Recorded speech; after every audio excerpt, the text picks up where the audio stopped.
सोचो एक सिचुएशन। तुम्हारे पास एक व्हाट्सएप चैट है जिसमें क्लियरली लिखा है कि अक्यूज्ड ने क्राइम प्लान किया। तुम कोर्ट में जाते हो, वो चैट प्रिंट आउट लेकर सबमिट करते हो और जज कहता है ये तो बस एक डिजिटल फाइल है, इसकी कोई लीगल वैल्यू नहीं। रुको, क्या सच में ऐसा होता है? क्या इलेक्ट्रॉनिक एविडेंस को कोर्ट इग्नोर कर सकती है? यही वो कंफ्यूजन है जो बीएसए 2023 आने से पहले था। पुराने लॉ में इलेक्ट्रॉनिक एविडेंस को हमेशा सेकेंडरी ट्रीट किया जाता था, जैसे कि वो कोई इंफीरियर एविडेंस हो। लेकिन बीएसए 23 ने इस पूरी सोच को ही बदल दिया और आज हम एग्जैक्टली यही समझेंगे। तो पहली बात, बीएसए 2023 में इलेक्ट्रॉनिक एविडेंस के लिए मेनली 3 सेक्शंस हैं, सेक्शन 61, सेक्शन 62 और सेक्शन 63। इनका स्ट्रक्चरल मैपिंग याद कर लो क्योंकि एमसीक्यू में डायरेक्टली पूछा जाता है। सेक्शन 61 एक कंप्लीटली नया सेक्शन है, ये बीएसए 2023 का ओन क्रिएशन है। सेक्शन 62 कॉरेस्पॉन्ड करता है ओल्ड आईईईए के सेक्शन 65A से और सेक्शन 63 कॉरेस्पॉन्ड करता है ओल्ड आईईईए के सेक्शन 65B से।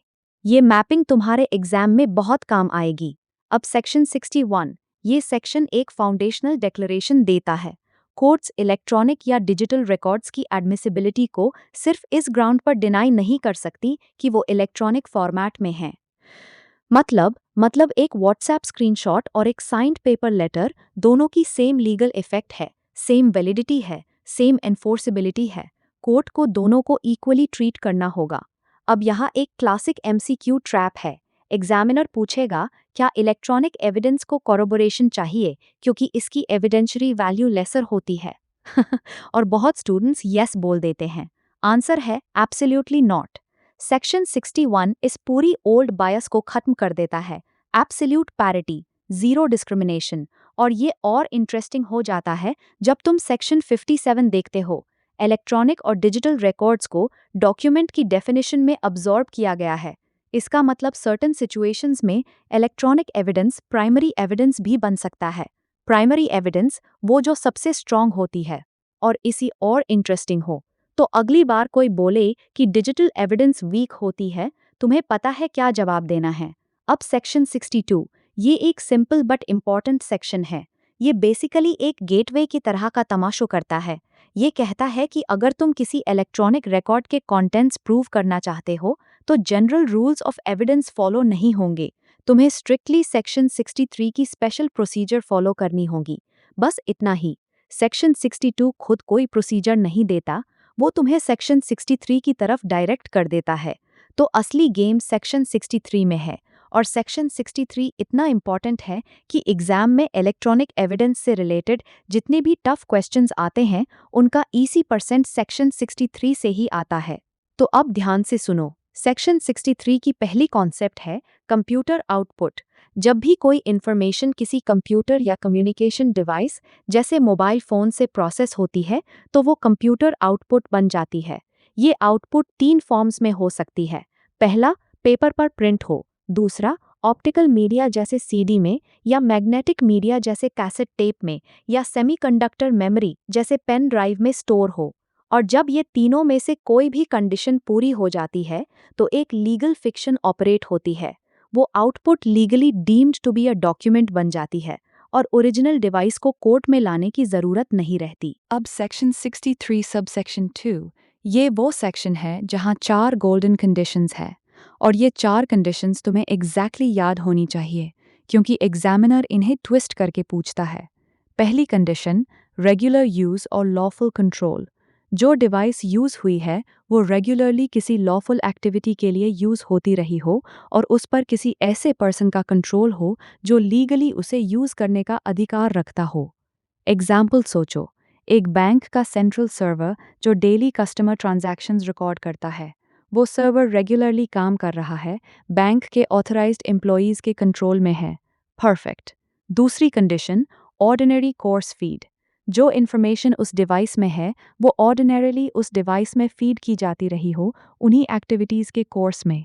एग्जाम्पल, एक कंपनी में एम्प्लॉयज़ हर सुबह बायोमेट्रिक अटेंडेंस मशीन पर थंब स्कैन करते हैं। ये रेगुलर ऑर्डिनरी कोर्स में फीड होने वाली इन्फॉर्मेशन है। अगर एक दिन कोई सीक्रेटली मैन्युअली डेटा एंटर करे, वो ऑर्डिनरी कोर्स नहीं है। तीसरी कंडीशन, प्रॉपर फंक्शनिंग। डिवाइस उस रेलेवेंट पीरियड में प्रॉपरली काम कर रही हो। अगर कोई मैल फंक्शन था, तो वो मैल फंक्शन इतना सिवियर नहीं होना चाहिए कि स्टोर्ड रिकॉर्ड की एक्यूरेसी अफेक्ट हो जाए। एग्जाम्पल, थेफ्ट के दिन सीसीटीवी कैमरा प्रॉपरली फंक्शनिंग था, फुटेज अनकरप्टेड है, तो वो कंडीशन सेटिस्फाइड है। लेकिन अगर कैमरा उस दिन फॉल्टी था और फुटेज ब्लरी है, तो ये कंडीशन शेकेबल हो जाती है। चौथी कंडीशन, एक्यूरेट रिप्रोडक्शन। जो फाइनल आउटपुट कोर्ट में प्रेजेंट हो, वो प्रिंट आउट हो, पेन ड्राइव हो, सीडी हो, वो ओरिजिनली फीड की गई इन्फॉर्मेशन का एग्जैक्ट अनटैम्पर्ड रिप्रोडक्शन होना चाहिए। कोई एडिटिंग नहीं, कोई मैनिपुलेशन नहीं। अब सेक्शन 63 सबसेक्शन 3, ये सिंगल कंप्यूटर फिक्शन है और ये बहुत इंटरेस्टिंग है। सोचो, आज के टाइम में डेटा एक कंप्यूटर पर स्टोर नहीं होता। जीमेल का डेटा गूगल के सर्वर्स पर है जो पूरी दुनिया में डिस्ट्रीब्यूटेड है। क्लाउड स्टोरेज अलग अलग कंट्रीज में है।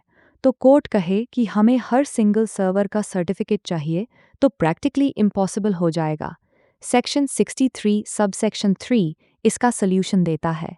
चाहे डेटा मल्टीपल कंप्यूटर्स में प्रोसेस हुआ हो, नेटवर्क में या क्लाउड रिसोर्सेज में, लॉ सबको कलेक्टिवली एक सिंगल कंप्यूटर ट्रीट करेगा।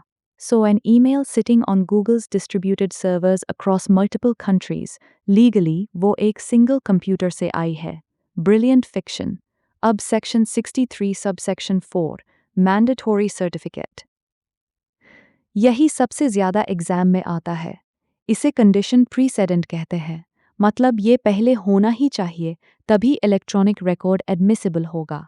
सर्टिफिकेट कौन साइन करेगा? ड्यूअल सिग्नेचर्स चाहिए। पहला, वो पर्सन जो उस टाइम डिवाइस का मैनेजमेंट या चार्ज में था। दूसरा, एक एक्सपर्ट। दोनों की सिग्नेचर मैंडेटोरी है। और इस सर्टिफिकेट का फॉर्मेट BSA के स्केड्यूल में दिया हुआ है। Part a person in charge के लिए, पार्ट बी एक्सपर्ट के लिए। और सेक्शन 63 सबसेक्शन 5 कहता है, इंफॉर्मेशन सप्लाइड मानी जाएगी चाहे वो ह्यूमन इंटरवेंशन से दी गई हो, जैसे कीबोर्ड पर टाइपिंग, या ऑटोमेटिकली विदाउट ह्यूमन इंटरवेंशन, जैसे ऑटोमेटेड सर्वर लॉग्स। दोनों केसेस में इंफॉर्मेशन लीगली सप्लाइड मानी जाएगी। अब यहाँ रुकते हैं और एक बहुत इंपॉर्टेंट केस लॉ देखते हैं। सर्टिफिकेट की रिक्वायरमेंट को लेकर सुप्रीम कोर्ट का एक बड़ा ड्रामा हुआ है। और ये ड्रामा डायरेक्टली एग्जाम में आता है। 2018 में Shafhi Mohammad v state of HP case था। सुप्रीम कोर्ट ने कहा, अगर पार्टी के पास खुद डिवाइस का फिजिकल पोजेशन नहीं है, तो सर्टिफिकेट की रिक्वायरमेंट को वेव किया जा सकता है। Sounds reasonable? लेकिन ये रॉन्ग था। 2020 में Arjun Panditrao Khotkar v Kailash Kushanrao Gorantyal case आया और इस लैंडमार्क केस में सुप्रीम कोर्ट ने शाफी मोहम्मद को ओवर रूल कर दिया। Explicitly, the court held certificate is absolutely mandatory. No certificate means no evidentiary value, period. और इसे बाद में Ravinder Singh v state of Punjab में भी रीअफर्म किया गया। लेकिन रुको, एक गोल्डन एक्सेप्शन भी है जो सुप्रीम कोर्ट ने 2020 केस में ही क्लैरिफाई किया। सर्टिफिकेट तब रिक्वायर्ड है जब तुम सेकेंडरी आउटपुट सबमिट कर रहे हो, जैसे print out, copy, pen drive.